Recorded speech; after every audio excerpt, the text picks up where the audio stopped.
jaký šumný strom. Taký chlpatý.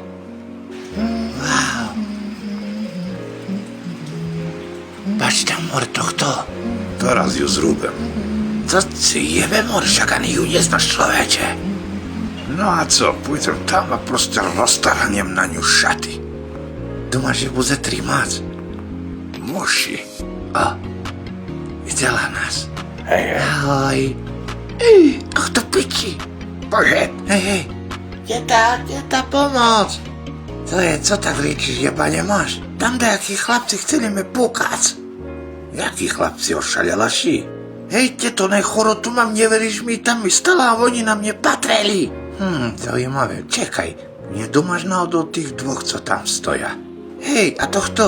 Oni sú neškodní, čaje, oni si nezrobia nič. No, však to buzeranci. Jak buzeranci? Však jeden na mne ukázal pucku. Pucku na co ukázal? Možno asi idem šíkať a ty presne tam nabehla, no. Idem im povedz, že už toto nerobia, hej?